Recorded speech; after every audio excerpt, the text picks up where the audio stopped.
Keep yourself in the loop of everything football on the Golden State Media Concepts Football Podcast. The latest news on and off the field, be it college football, Big Ten, SEC, Big 12, Pac-12, ACC to the NFL. We've got you covered. Listen to the Golden State Media Concepts Football Podcast.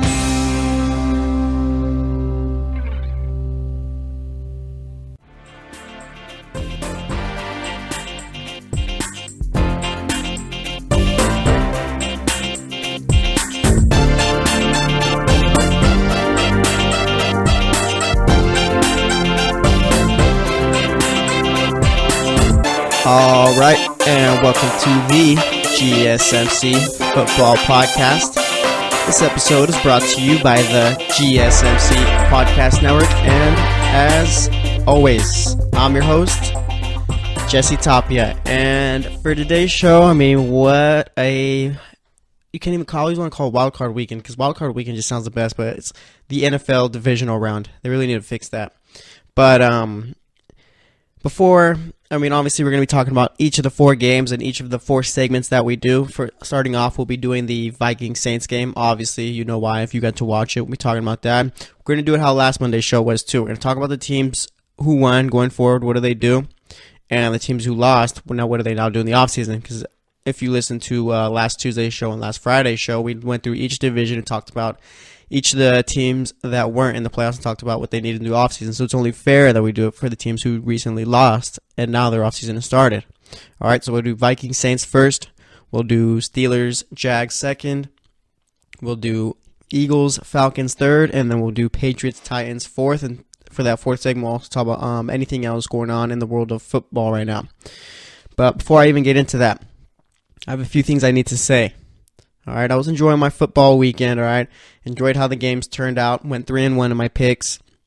The only one I got wrong was the Falcons and Eagles game, but probably in hindsight should have went with the Eagles. Someone would have told me that Nick Foles was completing 23 out of his 30 passes for over 240 yards. I would have picked the Eagles big time. All right, that didn't happen, but that's not what I'm frustrated about. I'm frustrated because you know what? We got Tom Brady, Nick Foles, Case Keenum, and Blake Bortles as our four quarterbacks in these NFL championship games. All right, and everyone's already looking to hand the trophy to Tom Brady. All right, everyone's saying, oh, how's Tom Brady going to lose to Nick Foles? How's he going to lose to Blake Bortles? How's he going to lose to Case Keenum if they meet in the Super Bowl?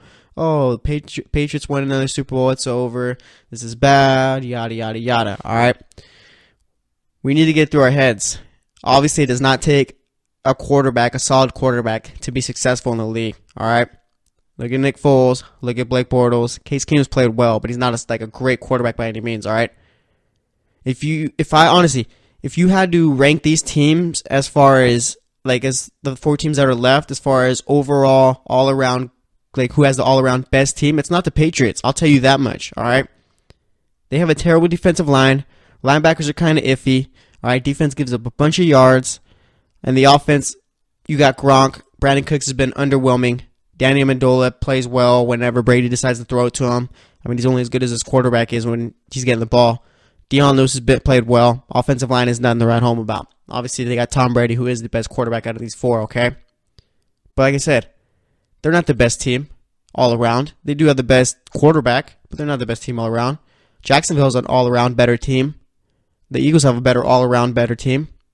And the Vikings have an all-around better team. All right, so don't give me that. It's already over.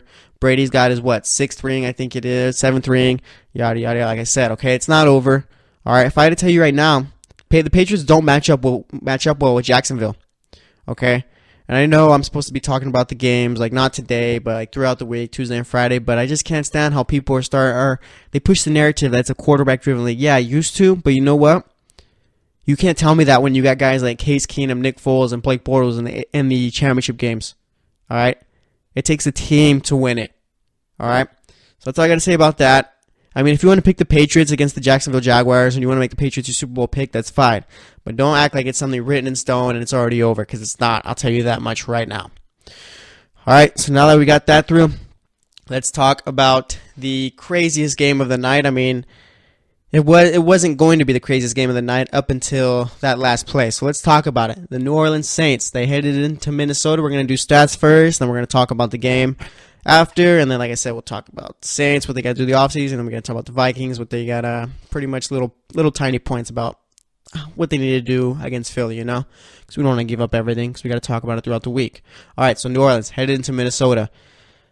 Looked like they were going to win this one. We're up, 24-23, and then Stephon Diggs happened. All right, game finished 24-29, Minnesota won. Let's get into some stats. Drew Brees completed 25 out of 40 passes, 294 yards, 3 touchdowns, 2 interceptions.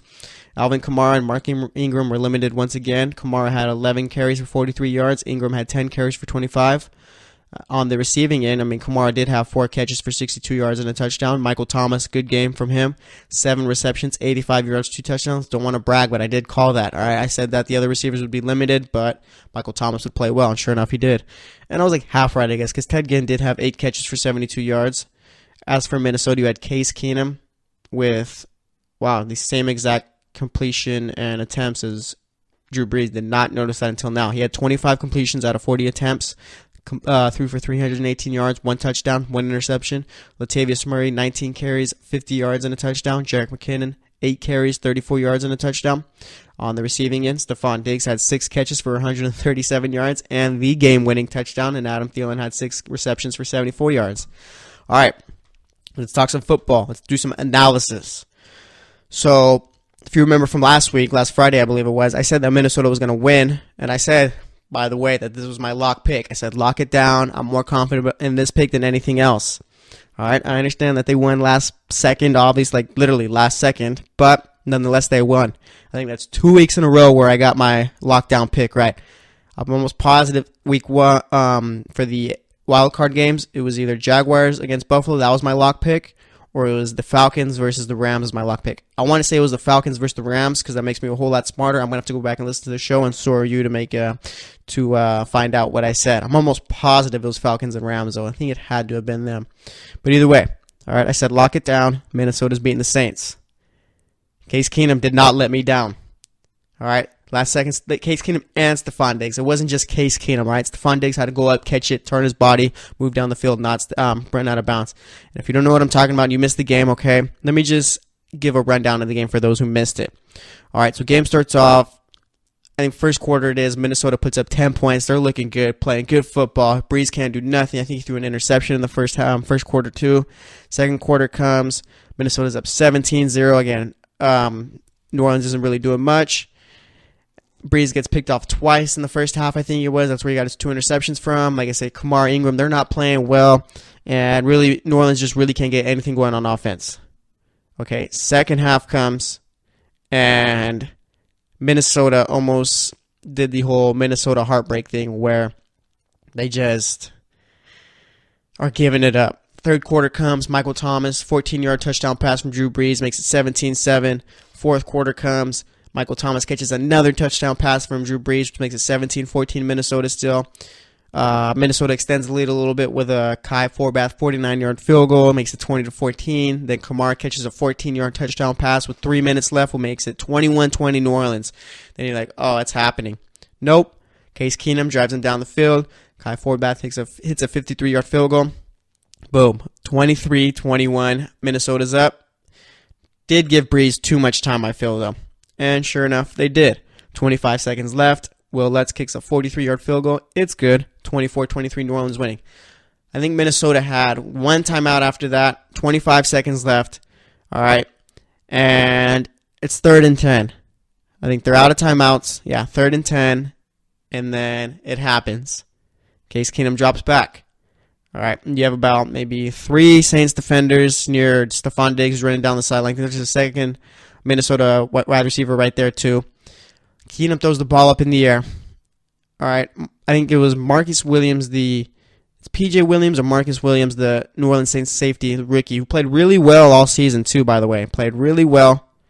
Comes, gets too early, goes under Stephon Diggs. Diggs goes up, catches it, turns his body like the perfect way. All right. Manages to not step out of bounds and takes it down the sideline for the game-winning touchdown with literally no time left. Minnesota wins. their fans are going crazy at the stadium. And it was one of the most wild moments in the history of football. All right. I might be prisoner of the moment right now because it just happened yesterday, but it was just crazy how this all happened. I mean, like I said, this game was over for Minnesota. I figured after when Let's hit that 43-yard field goal with 25 seconds left, I figured, you know what, it's done. But I don't know. I mean, obviously that safety is going to have to deal with this for the rest of his life, probably. I don't know. This is one of those, it's like the Nick Anderson, all right? Yeah, I can watch. I'm talking about basketball right here. I'm going to, how do you say, do a little bridge between the NBA and the NFL, all right? So, you know, I get to watch 30 for 30s, the ESPN ones. I get to learn about teams before my time, okay? I get to learn about the Orlando Magic. I get to learn about how game one, I think it was, against the Houston Rockets, Nick Anderson, I believe it was, goes up. Magic are up by 3. All he's got to do is hit a free throw. He hits a free throw, game's pretty much over, and Magic take game one, all right? He misses the first one. Then he misses the second one, but gets his own rebound, gets fouled again. 2 more free throws. Misses the first one. All right. Then misses the fourth one. And then Kenny Smith hits the game tying 3. Games goes to overtime, and the Rockets end up winning. Nick Anderson, never the same. Never got the juice back. Never played like how he used to. The safety can't turn into Nick Anderson. All right. I understand it hurts. I understand that on Twitter they're going to be going at him. All social media, they're going to be going at him. You got to get past it and got to play well. This guy's a rookie, so he's got to really just be confident. But nonetheless, Minnesota won, and they're going to be heading to Philly on Sunday for the NFC Championship game. All right. So now we talked about the game. Let's talk about both teams. Let's start off with Minnesota. All right. They should be the favorites heading into Sunday's game against the Eagles. Eagles played well. We're going to talk more about them in the third segment. I don't really want to say too much about Minnesota because, like I said, we got to space it out throughout the week and make sure pretty much we build up how we did last week, the game, talk about little tiny pieces, little moments and stuff like that, little matchups, you know. So let's start off with some matchups. Let's start off with Minnesota's linebackers versus Philly's tight ends and running backs, okay? That'll be the one matchup we talk about today. If you watched the Eagles game on Saturday, I believe, Saturday, you saw that in the first half and pretty much for most of the game, Philly was doing well to get Nick Foles going, all right, first half especially. And what I mean, get going means have J.J. run the ball a bunch, have the running backs run screens, and have the tight ends and running backs, like you say, run some underneath routes to get him going. Those little short dink and duck passes, all right, he's starting to complete a bunch because Nick Foles went 23 of 30 in that game. Like I said, completed threw for over 240 yards.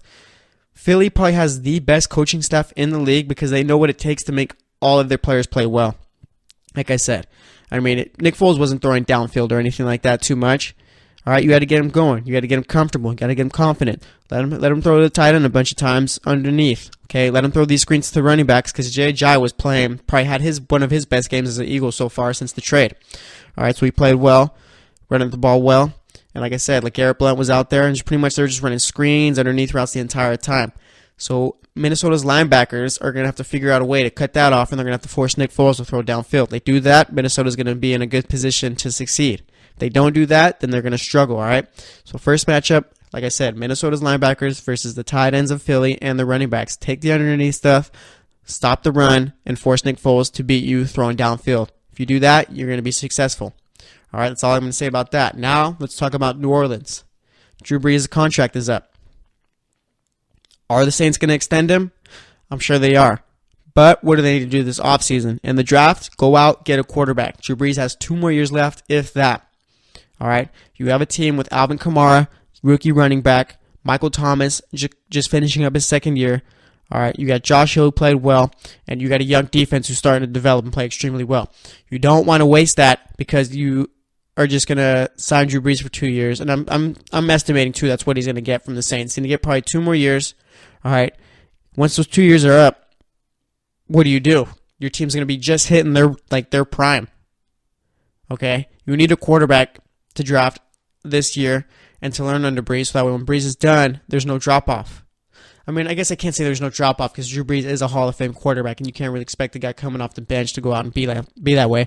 But you want a guy coming off the bench to, you know what, where this team could still succeed, make the playoffs year after year, and compete for NFC championships, and eventually when the quarterback develops into his prime, boom, Super Bowl contenders, They can't waste these years away. You don't want to be the old Chargers teams. You don't want to be the new Kansas City Chiefs team where you got a bunch of good players, but you just can't put it together. So definitely Saints need to go out, get a quarterback in the draft. All right. Obviously, like I said, they're probably going to sign Drew Brees for 2 more years, because I feel like that's what the old man contract is right there. Larry Fitzgerald got a 2-year extension, and I think Drew Brees is going to get a 2-year extension, all right? So do that. Let's see, what else do they need to do? I mean, fix up a lot of their problems, too, on defense. I mean, they didn't really have too many because the defense played well, but a lot of problems were that they had a lot of guys that weren't healthy. So, I mean, just get healthy and maybe look for a number 2 receiver. I'm not sure if Ted Ginn is the guy. And I think they still got Mark Ingram locked up too, so they don't have to worry about that. There's really not much they have to worry about. Like I said, just the biggest thing is go out and get a quarterback in the draft and extend Drew Brees for 2 more years. If they do that, they'll be competitive for 2 more years, like I said, and then eventually you hope that quarterback comes out and plays well. So that's going to wrap it up for this segment. Actually, next up, we're going to be talking about another crazy game between the Jacksonville Jaguars and Pittsburgh Steelers. All right, I'm sure you know who won. If not, we'll talk about the next segment. So, like I said, stay tuned, and we'll be right back.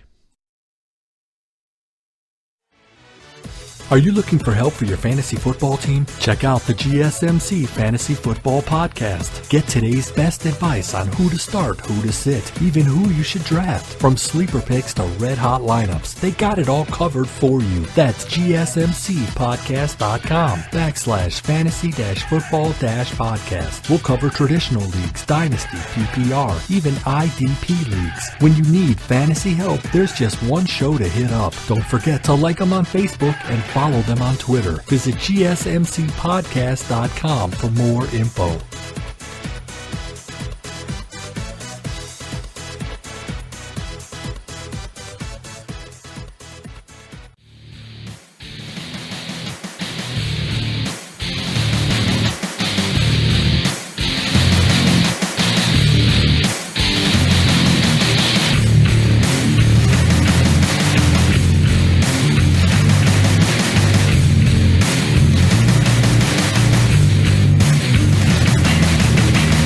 All right, and welcome back to the GSMC Football Podcast. Last segment we talked about, we started off giving my feelings on how these reporters and writers have been acting. Talking about how Tom Brady is already going to win the Super Bowl, it's over, no one else has a chance. No, that's not the case. All right, go listen to that. It's a nice little opening Saturday Night Live type of monologue I did, I guess you could say. If you don't watch Saturday Night Live, that's fine, but go search up what a monologue is, All right, but we also talked about the Vikings and Saints game. So Vikings won 29-24, coming off of a miraculous, miracle, incredible, impossible Stephon Diggs touchdown reception with basically no time on the clock. Well, not basically. It was no time on the clock when he scored the touchdown. So they did that. Minnesota's got Philly on Sunday. We're going to talk about Philly later on in the show. And the Saints talked about them, what they need to do. Obviously, they're going to extend Drew Brees, go out, draft a quarterback. Do that. That's what you need to do. Okay? Be smart. But now, we're going to talk about my personal favorite game of the night, game of the weekend, I guess you could say. The Jacksonville Jaguars and Pittsburgh Steelers game. Jacksonville. I picked them. All right, said that defense was going to play well, and you know what? They did for the first half. Kind of disappointed me in the second half, but nonetheless, they won. Jacksonville came away with the win in this one, 45-42. Let's go with the box score first, the stats, and then we'll go with the game summary and talk about the game after that. Game summary means we'll talk about the scoring plays, All right, so Blake Bortles. I said, what made me make this pick was I pretty much said that he had to be average. All right, couldn't play how he's been the last few weeks and had to at least be average. And sure enough, Blake Bortles was the definition of average. 14-26, 214 yards, and a touchdown. And you know what? That fourth quarter he played was not average at all. He came out, drove the team down the field constantly. The Steelers were coming back. Boom, boom, boom, scoring. Drive after drive, drive after drive, trying to get back into it. And Blake Bortles was playing like the NFL quarterback he should have been when he was drafted in the first round. All right? Didn't matter what the Steelers were doing on their offensive side. Blake Bortles was taking the Jaguars down the field constantly and helping them putting him into positions to score, all right? Like I said, he had 214 yards, 1 touchdown. Leonard Fournette is going to give that Steelers defense nightmares for weeks to come. He had 25 carries, 109 yards, 3 touchdowns, left the game with an ankle injury towards the end of the first half, comes back second half, and continues doing what he did. Blake Bortles also took off with the ball 5 times, had 35 yards on the ground. And TJ Yeldon came in, did a job. 5 carries, 20 yards, 1 touchdown. Also had 3 receptions for 57 yards. Jacksonville, as far as receivers go, I mean, Keenum Cole did have 1 huge catch for 45 yards that helped ice the game for the Jaguars, with Leonard Fournette scoring a touchdown right after. Marquise Lee had 3 catches for 28 yards. Ben Koyak had 1 catch for 21 yards. I mean, there really wasn't much. I mean, the fullback had a catch for 14 yards and a touchdown. So, I mean, that was big for them. Ben Roethlisberger didn't look that good in the first half. Did have 2 touchdowns, but, I mean, those were deep balls. I had friends texting me saying, you know what, Pittsburgh's coming back after Martavis Bryant's touchdown at the end. It was like 4th and 11. Can't remember how much time was left, like 20-something seconds left, I think it was, at the end of the first half. And they were telling me, oh, yeah, Pittsburgh's coming back. You can't give them this kind of opportunity. I was like, you know what? I mean, obviously, I was like kind of half wrong about this, kind of half right. I was saying that they're not going to come back, which they didn't, but I was wrong about this, saying that they can't sustain a drive at all, and you can't continue to score throwing the deep ball. Obviously, you can, because that's what they did the entire time. Ben Roethlisberger completed 37 out of his 58 attempts, 469 yards, 5 touchdowns, did have a pick. Le'Veon Bell, 16 carries, 67 yards, 1 touchdown. Also had 9 receptions for 88 yards and a touchdown. Antonio Brown, 7 receptions, 132 yards, 2 touchdowns. What torn calf? This guy's the best receiver in the league. You can't argue it. Don't even try telling me Julio Jones is there or DeAndre Hopkins. It doesn't matter. All right. Antonio Brown, clear-cut, number 1 best receiver in the league. Probably the best player in all of the NFL, if we're being real here.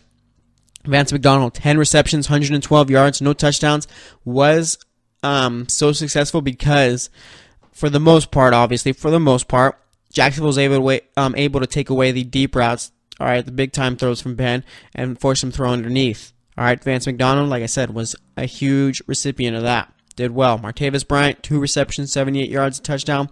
Eli Rogers turned in 5 receptions for 42 yards. And Juju Smith-Schuster was pretty much nowhere to be found. 3 receptions, 5 yards, and a garbage time touchdown right at the very end. Now let's go into the score summary, all right? And then we'll talk about the game after. Let's get into it. First half comes, and Jacksonville just jumps on them. Leonard Fournette, 1-yard touchdown run, 7-0. Leonard Fournette, next drive, later on in the first quarter, 18-yard touchdown run, 14-0. I think that was coming off of a Miles Jack interception right there, too. Second quarter comes, TJ Yeldon, 4-yard touchdown rush, 21-0, Jacksonville. Then Antonio Brown, 23-yard touchdown pass from Ben Roethlisberger, made a great catch over A.J. Boye, who played well, too. I mean, he gave up 2 touchdowns to Antonio Brown, but, I mean, there were just amazing catches, all right? Looks like Steelers might come back. They're driving down the field. Boom. Big Ben fumbles. Telvin Smith picks it up. 50-yard touchdown fumble return. 28-7. And then with 25 seconds left, there's that Martavis Bryant 36-yard touchdown pass from Ben Roethlisberger. Makes it 28-14. Third quarter comes. Le'Veon Bell, 19-yard touchdown pass from Ben Roethlisberger. Makes it 28-21. Telvin Smith was guarding Le'Veon Bell in that play. Did well in the coverage. I mean, he tipped the ball a little bit, but Le'Veon Bell just had great concentration and brought great concentration. Can't talk today. And brought it in. It's just one of those Mondays, you just can't talk. But fourth quarter comes. Leonard Fournette, 3-yard touchdown run. Makes it 35-21. Antonio Brown catches a crazy ball thrown from Ben Roethlisberger. A.J. Boye had perfect coverage on him, but, dude, I don't know how Antonio Brown came down with it. He's just one of the best in the league. Or the best in the league, excuse me. Antonio Brown, like I said, made it 35-28.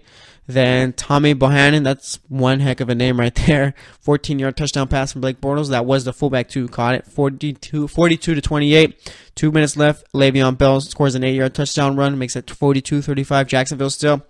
You need Pittsburgh's defense to step up, and they didn't. Josh Lambo kicks a 45-yard field goal. Makes it 45-35. And then with a second left, Juju Smith-Schuster got his garbage time touchdown, which made it 45-42. And Jacksonville now, with that win, are heading to New England, facing off with the Pats. All right. And now let's talk about the game a little bit. First half, up until that Martavis Bryant touchdown pass at the end, which was just insane. If you're the safety for Jacksonville, how do you even let him get behind you? How do you let that happen on 4th down?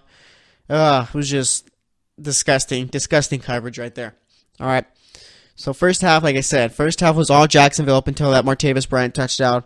Pittsburgh did have that one touchdown with Antonio Brown, and they were driving after that.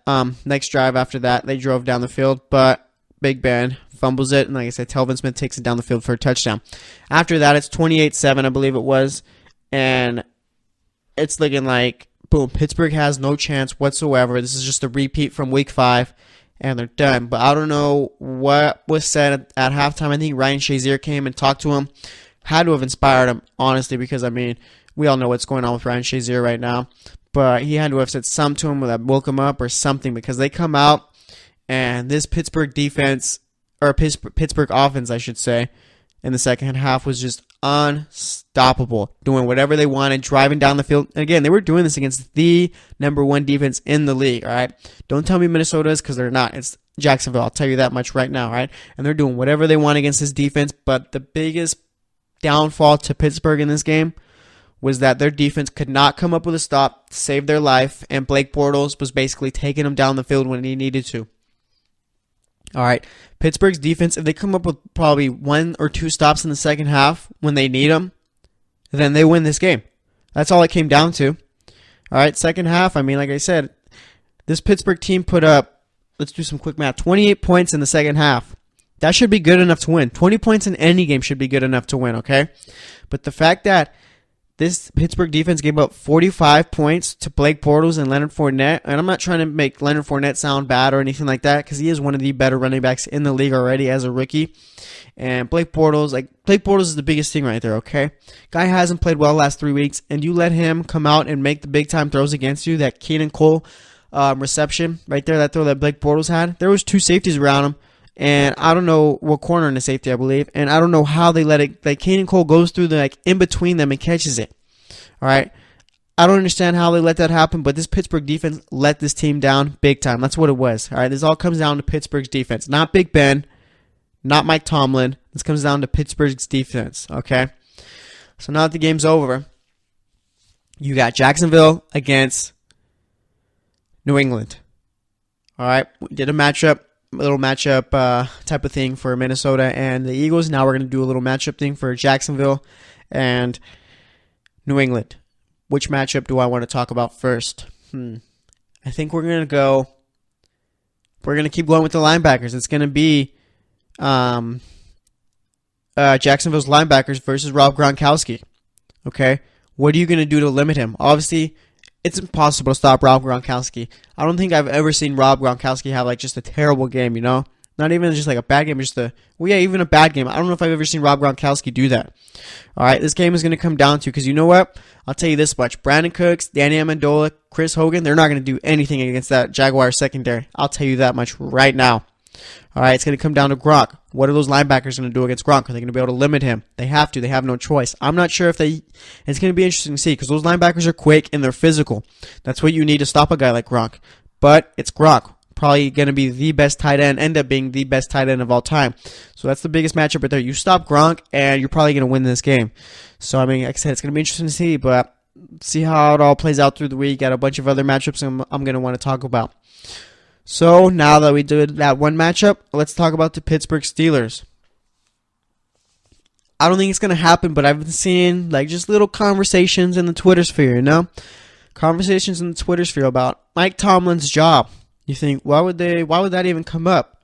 Well, he's got a Hall of Fame quarterback, Hall of Fame running back, Hall of Fame wide receiver, the best wide receiver in the league, all right?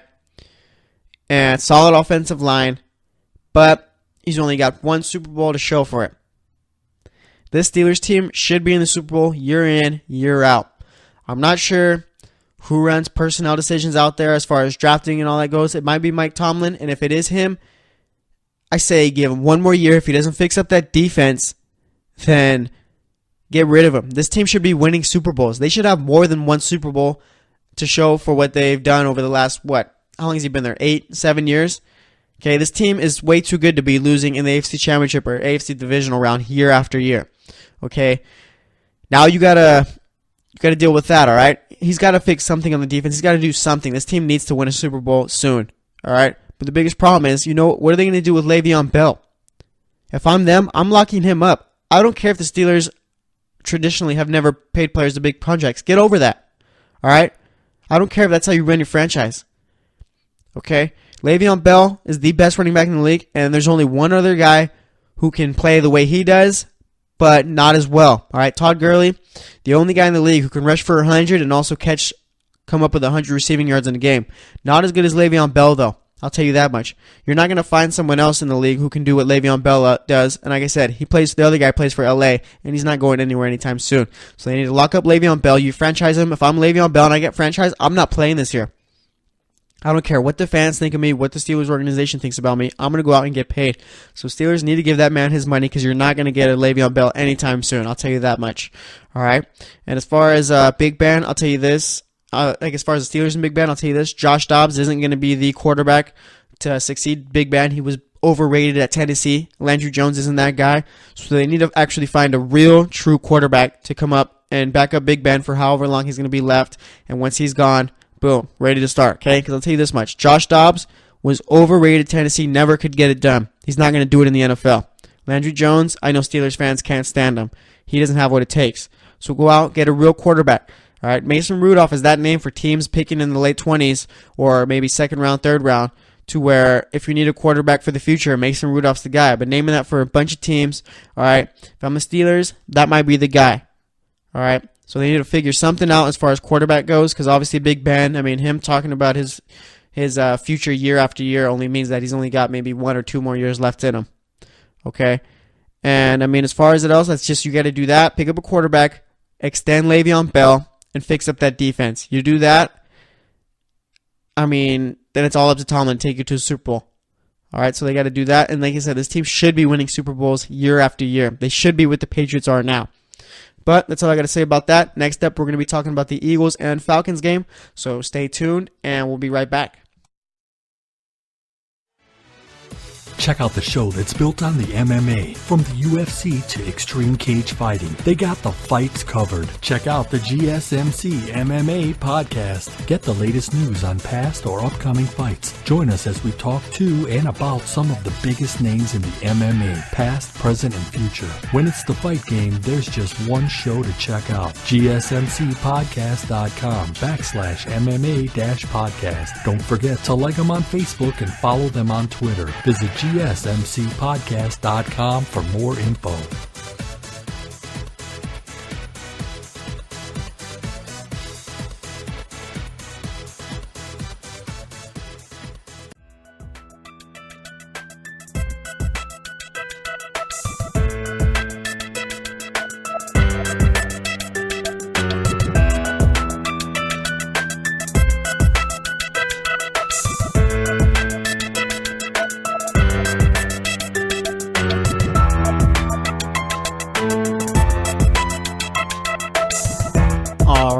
And welcome back to your favorite football podcast, the GSMC Football Podcast.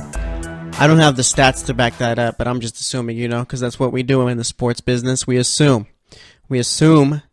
that people like Tom Brady are all going to go out and win the Super Bowl. And I'm not going to get over that because it's kind of frustrating. Like, this is a team game, but I already talked about it enough. Let's talk about some good things. Let's talk about Nick Foles. Let's talk about the Falcons once again coming up short when it matters. All right, let's talk about the Eagles beating the Falcons 15-10. Let's talk about how Nick Foles in this game went 23-30 throwing the ball, 246 yards, no touchdowns, no interceptions, but did the job. Let's talk about J.J. going with 15 carries for 54 yards. Okay, let's talk about LeGarrette Blount, 9 carries, 19 yards, and a touchdown. Let's talk about Alshon Jeffrey, 4 catches for 61 yards. J.J. Brown, 3 catches for 44 yards. Torrey Smith, 3 catches, 39 yards. Zach Ertz, 3 catches, 32 yards. Corey Clement, that guy's a solid running back. No one talks about him at all because he's probably the 3rd guy in the depth chart for the Eagles. But that guy is solid. I've watched him. I've seen him. The dude's shifty. He's quick. He plays well. 5 receptions for 31 yards. Let's see, he only had 1 carry in this game for 5 yards, but don't let that take away from what I just said. He's a solid running back. He's going to be a solid little... I'm not sure how tall he is, but he reminds me of Darren Sproles a bit, just by how he moves and stuff. Let me see. He's 5'10", so he's not Darren Sproles really, but he's quick like him. So that's what I got to say about that. Okay, now let's talk about how Matt Ryan in this game went. 22 of 36 throwing the ball, 210 yards, 1 touchdown. Not good enough. Tevin Coleman, 10 carries, 79 yards. Good. Devontae Freeman, 10 carries, 7 yards. Not good. Wow, that's brutal. I did not see Devontae Freeman's rushing stats, but wow. Let's talk about Julio Jones. 9 catches, 101 yards. Showed up. Mohamed Sanu, 3 catches, 50 yards. Devontae Freeman, 5 receptions, 26 yards. Did have a touchdown. Contributed there. All right, no one else really did anything notable there. Let's see. Anything else that really... Nope, that was it. So now, let's talk about the scoring summary. Okay. First quarter. Matt Bryant, 33-yard field goal, makes it 3-0. Second quarter comes. LeGarrette Blount, touchdown, makes it 6-3 Philly. Jake Elliott. Jake Elliott misses his extra point. Devontae Freeman catches that 6-yard touchdown pass from Matt Ryan in the second quarter also, makes it 10-6. And then Jake Elliott kicks the 53-yarder, which makes it 10-9. And that 53-yarder was in result of Nick Foles trying to throw deep. Misses everyone, but the safety tries. I don't know why the safety tried jumping up to catch this. There was no point in jumping up to try and catch it. But he jumps, ball hits his knee, and I think... Was it Nelson Aguilar who came down with it? I think it was either him. I think it was him who came down with it. Catches the ball, runs down the field to like the 50. Philly, I think, is able to run another play. Boom, field goal. Third quarter, Jake Elliott, 37-yard field goal. 12-10 Philly. Fourth quarter, 6 minutes left. Jake Elliott, 21-yard field goal. 15-10 Philly. And then, bum. Atlanta's got the ball. Not much time left. They're driving down the field. Philly's looking nervous. All right, boom. Matt Ryan's hitting them. Just moving down the field. Then they get down, need to convert on a crucial fourth down play. They do. Who gets it? Julio Jones. All right. They get down. It's first and goal, down at the 9. Okay. Let's see, what did they run? First play, they run an incomplete pass to Julio Jones. Second play, they try running a shovel pass. I think it was a shovel pass, or second down, I think it is. Yeah, second down, they try running a shovel pass to the fullback, I believe it was. That was a dumb play call. Third down, I think Devontae Freeman runs it down, or Tevin Coleman, one of them runs it down to the 3-yard line. All right, fourth down comes. Obviously, you can either run the ball, or you can space out all your receivers and have a bunch of options to throw into the end zone, right? Right, guys? That's the most logical thing, right? Steve Sarkisian disagrees. Steve Sarkisian calls a bootleg play. All right. Matt Ryan fakes the ball to the running back, runs to the right. Obviously, that's what a bootleg is. What does that mean? That means half the field is cut off. You can't go to the left. You have no options to the left. And I think that Philly's defense might have been ready for this because they put... I don't get it. I don't get it at all. But Atlanta's offense on that play, their little personnel grouping or whatever, has the fullback as the outside wide receiver on the left. Obviously, if I'm Philly, I'm knowing, yeah, they're not throwing it to the fullback. All right, they're not throwing it to the fullback on a fourth and goal play to advance to the next round. They're not going to do that, obviously. So where are they going to go? They're going to go to the right side. And sure enough, that's what they did. They did go to the right side, where there was only 2 receivers there. 2 options. Julio Jones slips with Jalen Mills covering him. Julio Jones gets back up. Here, I'm actually watching the play right here. Yeah. Julio Jones slips. Matt Ryan's trying to buy time. Julio Jones gets back up. Tries to jump up for the ball. Jalen Mills has his hand in his face. Jalen Mills is looking for the ball. His stomach is facing Matt Ryan. All right. He jumps up.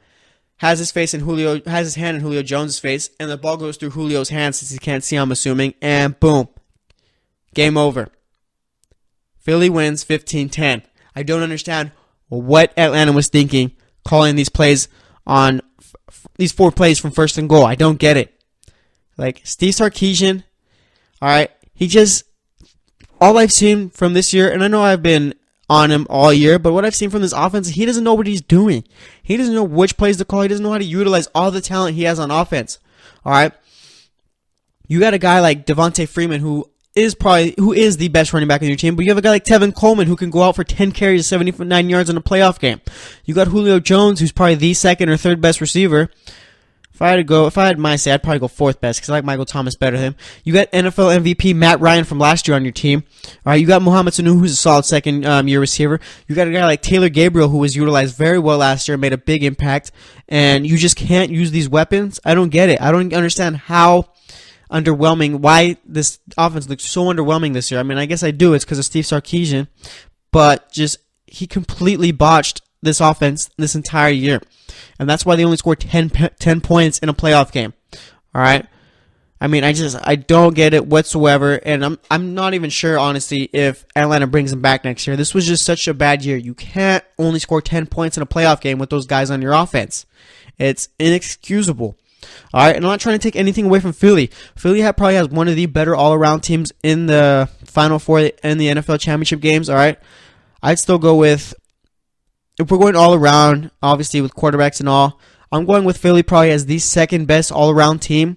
All right, even with Nick Foles as their quarterback, Minnesota is probably the best all-around team, meaning linebackers, receivers, all that good stuff. Then Jacksonville third, and then New England at fourth.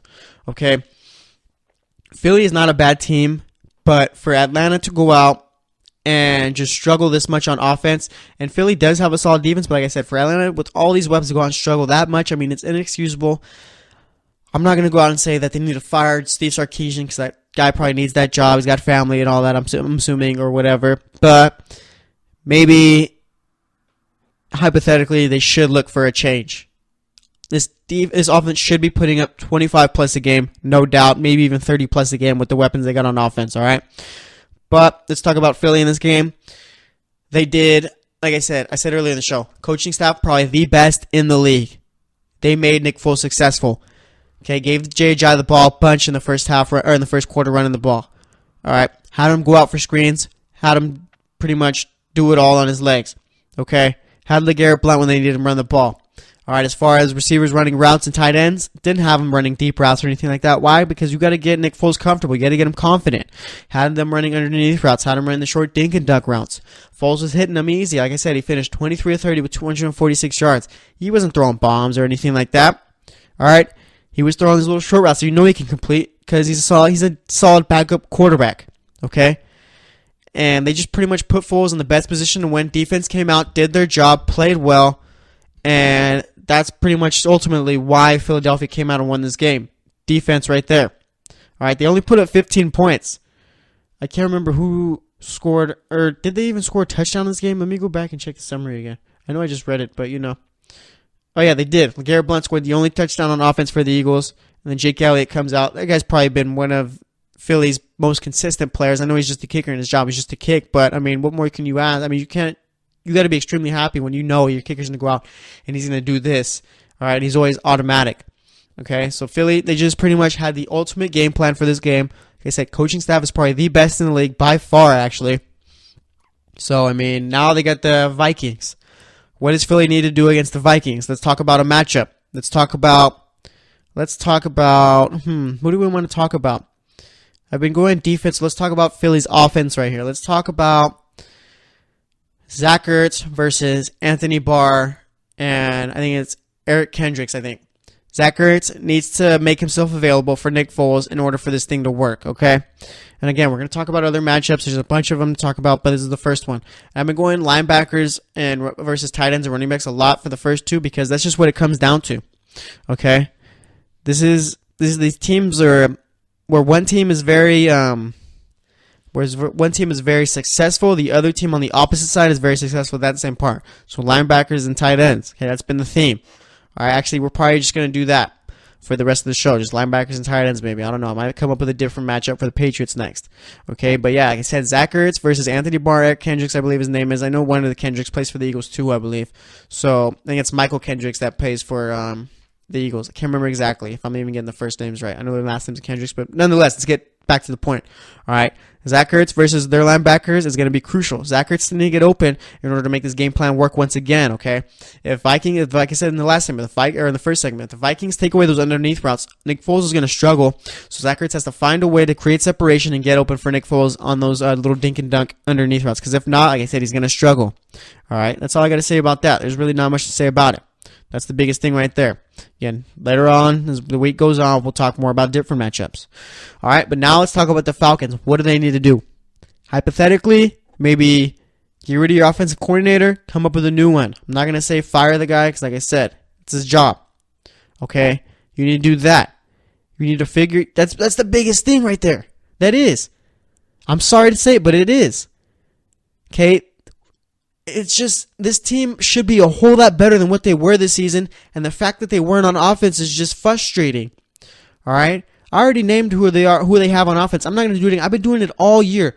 Okay, all year I've been talking about how the Falcons need to open up the offense, start giving the ball to Devontae Freeman and Tevin Coleman more than 20 times a game. Okay, get Julio Jones involved more, and that should go without saying because he's one of the best receivers in the league. All right, and pretty much open up the playbook more so Matt Ryan can go deep and look for those bigger throws because the way they've just been running has just been so underwhelming. They shouldn't be gone in the divisional round. They should have been a whole lot better than what they were. All right. I feel bad for the defense because the defense played well all season. They only gave up 15 points to the Eagles. Giving up 15 points should be good enough for your offense to go out and get you a win, but they couldn't. All right, they couldn't at all. All right, so the biggest thing, you got to fix the offense. Get rid of the offensive coordinator, bring in a new one. All right, I'm not even sure Allen Reese didn't do too much else. I'm not sure what holes their defensive line played well. Maybe fix the linebacking core a little bit. I'm not even sure if they need to do that. All right, secondary is young and looking good. Okay, maybe bring in a couple more offensive linemen just to sharpen it up even more for Matt Ryan. But other than that, I mean, it's just the offense. The plays that were called. Like I said, first and goal, they run an incomplete. They run a pass to Julio Jones, incomplete. Second and goal, they run a shovel pass from the 9-yard line that you already knew wasn't going to work from the start. I mean, even Al Michaels and Chris Collins were like, what are these guys doing? Third down, you run a running play, gets you down to the 3. And then for the fourth and goal, with your season on the line, you're going to cut off half the field and only have 2 options to throw to. It's inexcusable. All right, so they need to fix that up. That's all I got to say about that. Next up, we're going to talk about the Patriots and Titans game. After that, we'll talk about the matchups, talk about the Titans need to do in the offseason, talk about anything else going on in the world of football. So stay tuned, and we'll be right back. Check out the show built around the women of MMA. From the UFC to the extreme cage fighting, we got the fights covered. Listen. It's the Golden State Media Concepts Women's MMA Podcast. The latest news of upcoming fights, discussions of previous matches. Join us as we talk to and about the biggest names in women's mixed martial arts, past, present, and future. When it's the women's fight game, you know where to listen to.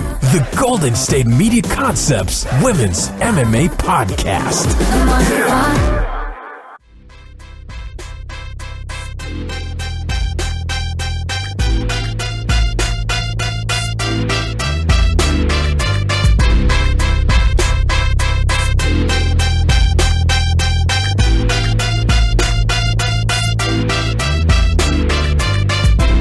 All right, and welcome back to the GSMC Football Podcast. My favorite podcast, your favorite podcast, everybody's favorite podcast. All right, last segment we talked about the Eagles and Falcons game.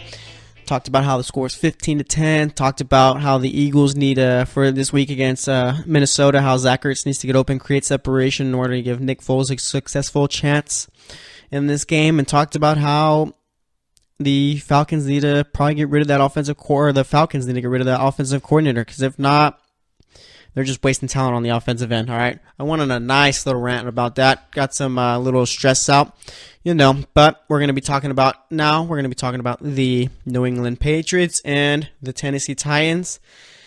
And on Friday, I did pick the Patriots. I did get my pick right.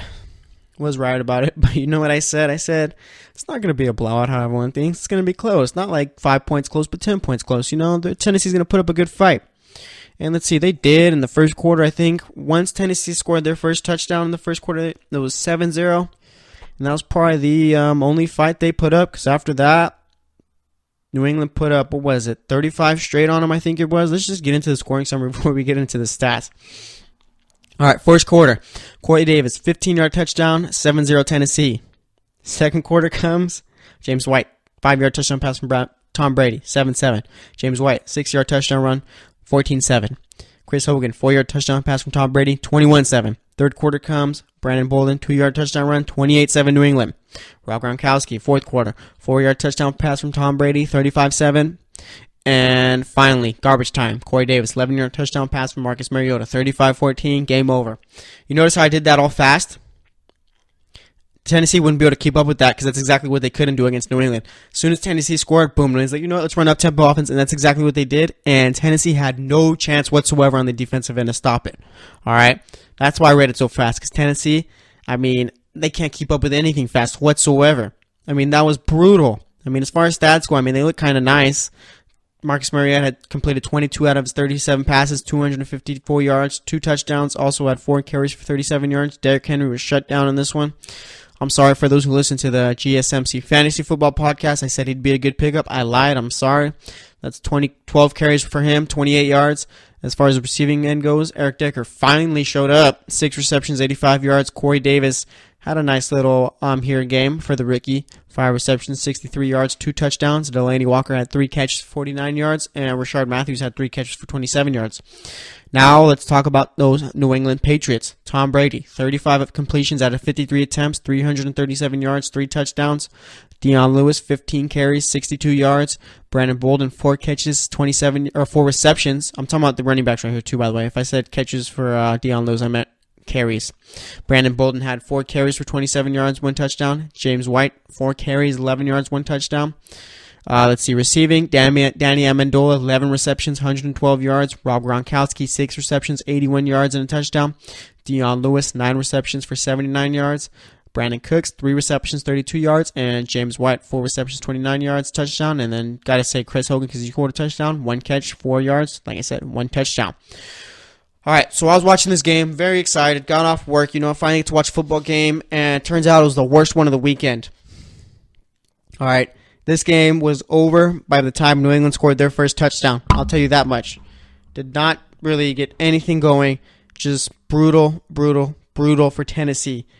Defense, secondary needs to be fixed in the offseason. I mean, Tennessee had no shot whatsoever once New England started running their up-tempo offense. I mean, it was just boom, boom, boom, boom. Tennessee was either gassed or they just had no answer for it, all right? Tennessee was outcoached, outplayed, and pretty much, if you both of those, then you have no chance. For some reason, I thought, oh yeah, Tennessee, they're going to be able to put up a fight, yada, yada, yada. Yeah, I was completely wrong, like I said. I mean, New England just played well and did whatever they wanted. I don't know. Tennessee thinks a lot. This is Kansas City's fault, to be honest, all right? Kansas City doesn't let Tennessee come back and win. We get a way better AFC divisional round game between those two. All right, give me Kansas City versus New England instead of Tennessee versus New England any day of the week.